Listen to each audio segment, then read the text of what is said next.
Hola, soy José Martínez y este es el siguiente en nuestra serie de estudios sobre los profetas menores. Y este es el segundo estudio sobre Miqueas. La semana pasada comenzamos a hablar de este profeta singular de nombre Miqueas, cuyo nombre significa ¿quién como Dios? Miqueas profetizó al final del siglo VIII a.C., en una época cuando Judá, el reino del sur, se había apartado de Dios. Su mensaje incluyó por primera vez el anuncio de destrucción que ocurriría a manos de los babilonios unos 130 años después. Así dice Miqueas capítulo 3 y verso 12. Por lo tanto, por culpa de ustedes, Sión será como un campo arado.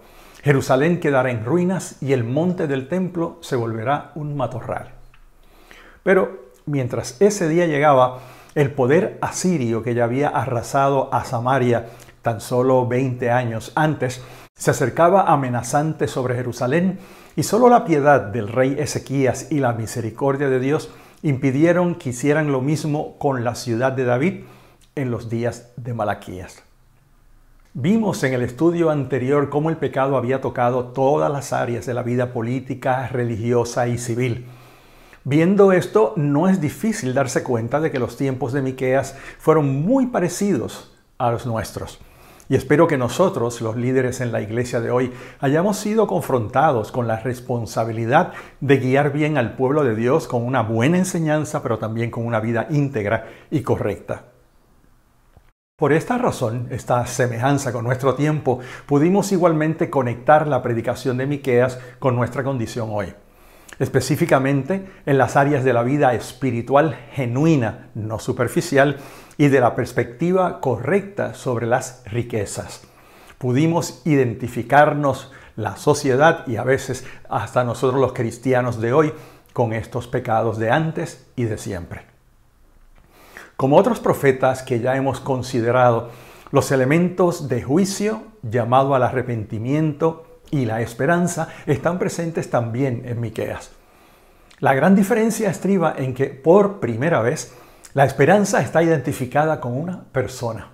Ese rey que nacería en Belén y que establecería un reino de paz. Un mensaje muy parecido al de su contemporáneo Isaías y que quizás conocemos más que el del propio Miqueas. Pero fue Miqueas quien en el capítulo 5 y verso 2 de su libro profetizó así: «Pero tú, Belén, Efrata, pequeña para estar entre las familias de Judá, de ti me saldrá el que será Señor en Israel, y sus salidas son desde el principio, desde los días de la eternidad». En el capítulo anterior, el capítulo 4, verso 3, Miqueas escribió así: «Dios mismo juzgará entre muchos pueblos y administrará justicia a naciones poderosas y lejanas. Convertirán en asadones sus espadas y en hoces sus lanzas.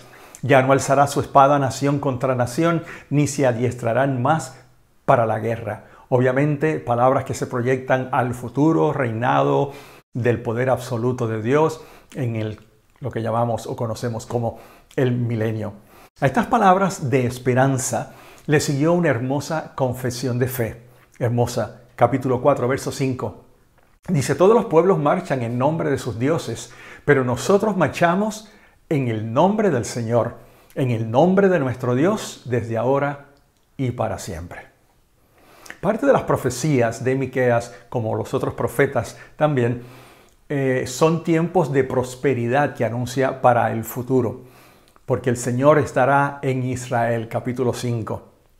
El rey descendiente de David, que cuidaría al pueblo como un tierno pastor, como vimos en el estudio anterior, hace referencias proféticas tanto a la persona como a la obra de Jesús y así también a su reino venidero en la tierra. En Mateo 5, versos 4 y 5 dice: «Pero surgirá uno para pastorearlos con el poder del Señor. Con la majestad del nombre del Señor su Dios vivirán seguros, porque Él dominará hasta los confines de la tierra. Él traerá la paz». Y más o menos hasta aquí fue que cubrimos en el estudio anterior. Luego de este breve repaso, solo restan los capítulos 6 y 7 de Miqueas con un mensaje de salvación, pero que nunca olvida la realidad del merecido juicio divino. En el capítulo 6, en un lenguaje parecido al de un juicio, el profeta actúa como si fuera el fiscal en nombre de Dios, quien es el juez. y pide explicaciones al trato recibido en respuesta a los cuidados de Dios. Montes y collados son llamados como si fueran testigos o quizás como jurado en este juicio. La ternura en las palabras de Dios es evidente. Pueblo mío, ¿qué te he hecho? El pacto con Dios continúa vigente, pues aún siguen siendo su pueblo. En este punto, y con 3 trazos magistrales, Miqueas repasa la historia del pueblo de Israel y el buen trato de Dios. Les recuerda, primero, la salida de Egipto. Segundo, el tiempo justo antes de la entrada a la tierra con el incidente de Balaam. Y tercero, el cruce del Jordán. Pero poco había cambiado en el pueblo de Dios. Ante las palabras de Dios, Judá contesta ofreciendo más de lo mismo. Esto es, sacrificios, la parte exterior del deber religioso. El pueblo está en la disposición de llegar en ese esfuerzo religioso externo, llegar a extremos impensables que tampoco Dios pedía, como el sacrificio de sus propios primogénitos. ¿Cómo podré acercarme al Señor y postrarme ante el Dios Altísimo? ¿Podré presentarme con holocaustos o con becerros de un año? ¿Se complacerá el Señor con miles de carneros o con 10,000 arroyos de aceite? ¿Ofreceré a mi primogénito por mi delito, al fruto de mis entrañas por mi pecado? Pero nada de esto que el pueblo está dispuesto a ofrecer solucionará el problema, porque no es lo que Dios quiere, no es lo que Dios espera. Y Dios lo deja claramente establecido a través del profeta en el capítulo 6 y verso 8, un pasaje muy conocido, muy hermoso, muy poderoso. Ya se te ha declarado lo que es bueno, ya se te ha dicho lo que de ti espera el Señor: practicar la justicia, amar la misericordia y humillarte ante tu Dios. Estas 3 cosas, hacer justicia, amar misericordia, y ahí la palabra es Hesed, ¿se acuerdan? Y tercero, humillación ante Dios, o caminar humildemente ante Dios. Son poderosas estas palabras y es fácil darnos cuenta que el énfasis de estas palabras en las que se resumen las expectativas divinas está en las relaciones. Porque más que culto, Dios espera vida. Más que sacrificios, Dios espera acción.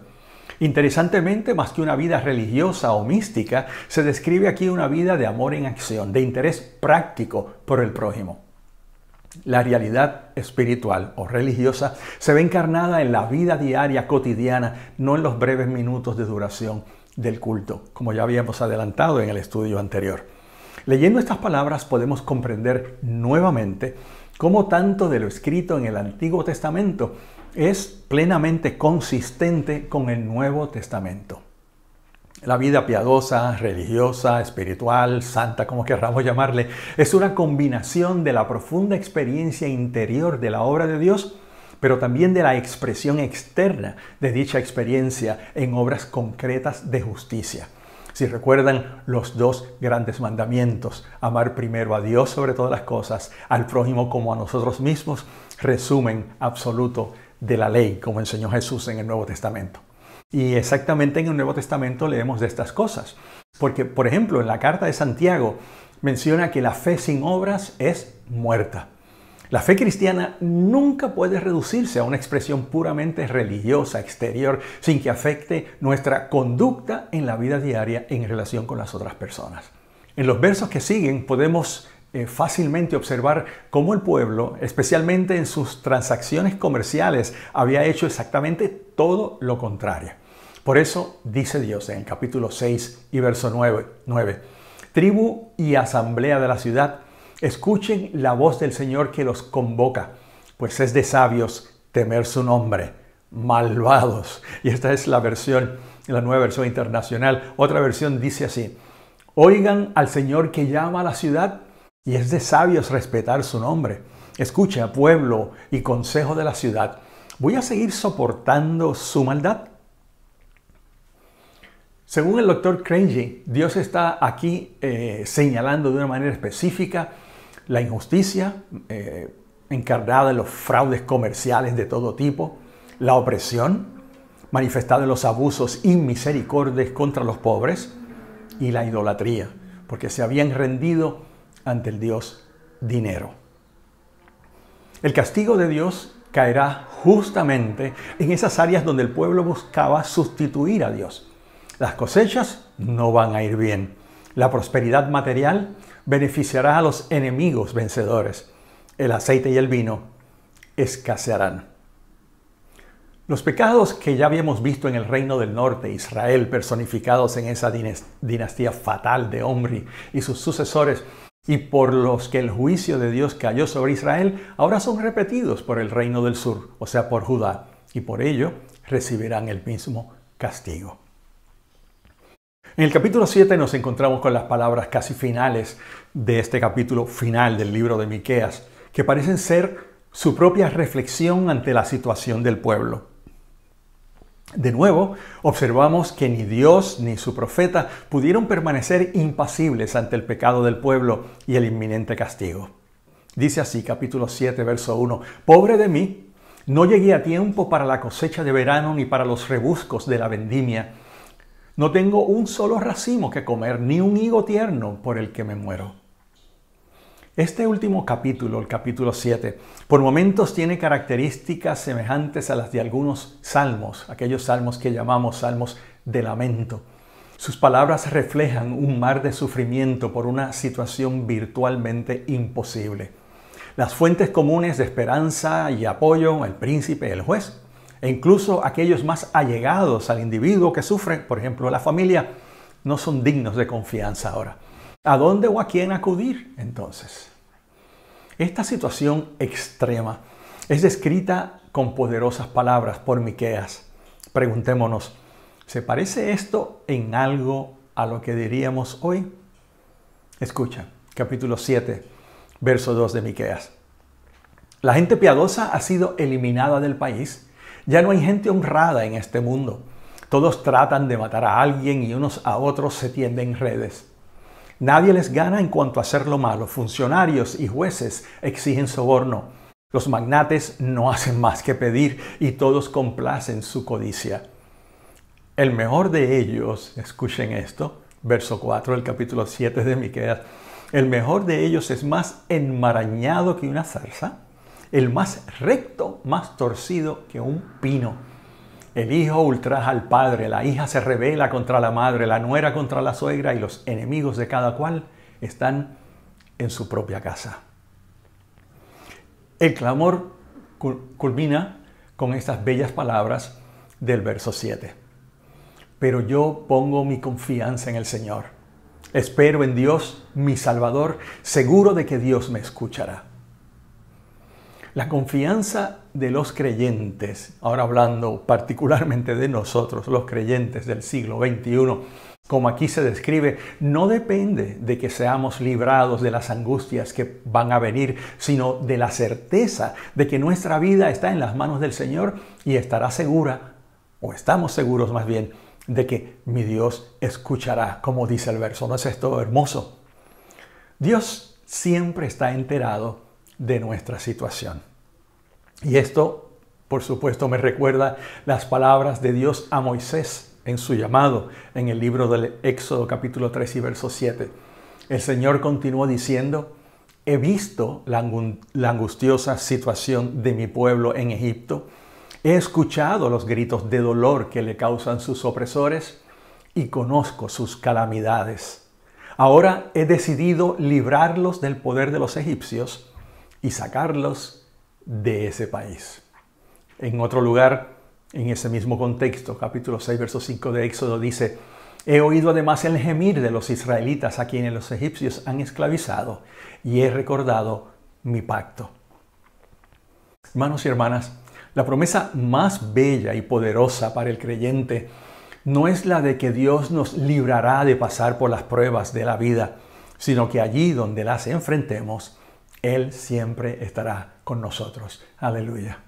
Como el Salmo 23 dice, aunque ande en valle de sombra y de muerte, no temeré, porque tú estarás conmigo.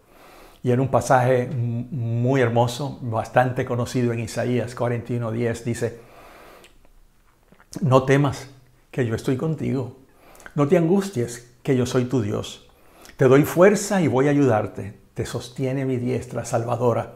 Y ahora así dice el Señor, el que te ha creado. Este es en el 43:1. Jacob, el que te ha formado, Israel, no temas que te he rescatado. Te llamo por tu nombre y eres mío. Si cruzas las aguas, estoy contigo. Si pasas por ríos, no te hundirás. Si pisas ascuas, no te quemarás. La llama no te abrazará. Hermanos y hermanas, durante este tiempo de pandemia, tengo que confesarles que a mi dolor natural, como el de cualquier persona, se ha visto añadido un profundo pesar. Observar nuestra reacción como creyentes a lo sucedido, y que de hecho sigue sucediendo, un énfasis desmedido en las promesas del cuidado de Dios, usualmente sacadas fuera de contexto, clichés que expresan una fe superficial, Dios obrará, o ejemplos de la fe del carbonero que nos impide ver que así como Dios ha contestado las oraciones en favor de un hermano o de una hermana y éste se ha sanado, también ha habido muchísimas oraciones no contestadas, como las de Jesús en Getsemaní o la de Pablo por su aguijón. Oraciones que no han sido contestadas, cristianos que no han sido librados y que han fallecido. Yo he conocido de ambos casos, donde el hecho milagroso se ha dado y donde la persona creyente ha muerto. Pareciera que solo somos capaces de reconocer el amor, la bondad, la sabiduría y la soberanía de Dios cuando las contestaciones a nuestras oraciones nos han favorecido, pero no cuando aparentemente Dios no ha escuchado. Como con los amigos de Daniel, el ángel de Dios nos acompañará en medio del fuego, pero en medio del fuego ellos fueron echados al fuego y allí vieron la manifestación de la presencia de Dios. Las pruebas nunca son agradables, pero son siempre inevitables. Primera de Pedro capítulo 4, verso 12 dice: amados, no os sorprendáis del fuego de prueba que os ha sobrevenido, como si alguna cosa extraña os aconteciese. Y al inicio de esa carta, en el capítulo 1, el apóstol Pedro, que está escribiendo, no lo olvidemos, a una iglesia que está sufriendo, una iglesia perseguida, una iglesia que está perdiendo en algunos casos sus posesiones porque están siendo confiscadas, ante la incertidumbre de qué va a pasar, ante el sufrimiento, el dolor y hasta la muerte. Pedro les escribe a estos hermanos en esta carta dirigida a una gran región del mundo conocido de entonces. Les dice así: esto es para ustedes motivo de gran alegría, a pesar de que hasta ahora han tenido que sufrir diversas pruebas por un tiempo. El oro, sigue diciendo Pedro, aunque perecedero, se acrisola al fuego. Así también la fe de ustedes, que vale mucho más que el oro, al ser acrisolada por las pruebas, demostrará que es digna de aprobación, gloria y honor cuando Jesucristo se revele. Ustedes lo aman a pesar de no haberlo visto, y aunque no lo ven ahora, creen en Él y se alegran con un gozo indescriptible y glorioso. Bueno, volvamos a Miqueas, ya casi en las postrimerías de este interesante libro. Estamos ya en el capítulo 7, versos 8 al 13. La esperanza recuperada lleva a una confesión de fe hermosa. Verso 8. Enemiga mía, no te alegres de mi mal. Caí, pero he de levantarme. Vivo en tinieblas, pero el Señor es mi luz. He pecado contra el Señor, así que soportaré su furia hasta que Él juzgue mi causa y me haga justicia. Entonces me sacará a la luz y gozaré de su salvación. Cuando lo vea mi enemigo, la que me decía, ¿dónde está tu Dios?, se llenará de vergüenza.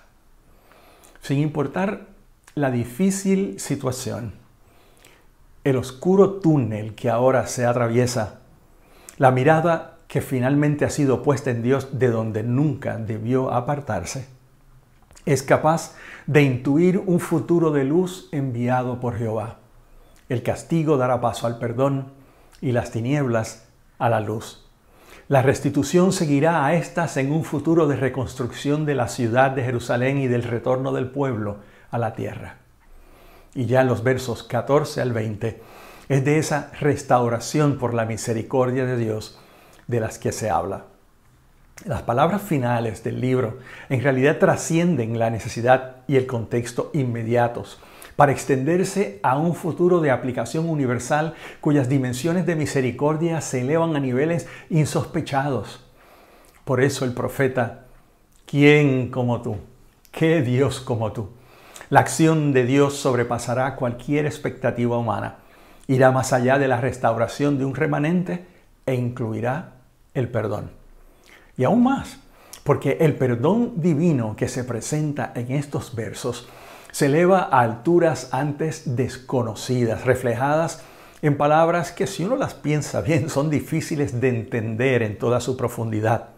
Cuando habla de que Dios se olvidará de nuestros pecados en el verso 18 y a su voluntad de sepultar nuestros pecados en las profundidades del mar de donde jamás pueden ser traídos de vuelta a la luz. Un perdón increíble, simplemente increíble. Y en reacción a esto, con Miqueas y el pueblo, tenemos que decir, ¿qué Dios como tú?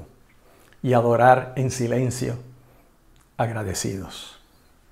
¿Qué Dios como tú?, pregunta el pueblo en obvia referencia al nombre de Miqueas y también al cántico de Moisés. Si recuerdan, cuando el pueblo es liberado en Éxodo capítulo 15, este es el cántico que expresan, por lo menos en parte. ¿Quién como tú, oh Jehová, entre los dioses? ¿Quién como tú, magnífico en santidad, terrible en maravillosas hazañas, hacedor de prodigios? Con estas palabras se nos obliga a recordar la liberación del pueblo de Dios de la esclavitud en Egipto, o sea, el Éxodo, a la que ya hice referencia, y a ver esta nueva realidad, la de un exilio seguido por un regreso que todavía es futuro para los oyentes de Israel, como una nueva liberación, como un nuevo acto de Dios en favor de su pueblo. Lo que debe recordarnos que la esperanza del cristiano no está basada en una promesa, sino en una persona que nos llevará de su mano en medio de las tormentas que atravesamos y que un día nos llevará a ese lugar de paz tan anhelado del que escribió Miqueas y que comentamos en el programa anterior. Lo mejor de nuestro futuro, el de la Iglesia de Cristo, el pueblo de Dios, no será el perdón, el paraíso o la paz, sino una persona. Lo mejor de todo será esa persona ante cuya presencia la pandemia más grande puede cobrar sentido y los sufrimientos más terribles de esta vida ni siquiera serán recordados. Esto será posible porque esa misma persona, aquella persona que ya ha llenado con su amor estos cuerpos defectuosos a este lado de la eternidad, lo llenará entonces de manera absoluta cuando el tiempo no será más. Que Dios te bendiga y hasta la próxima semana.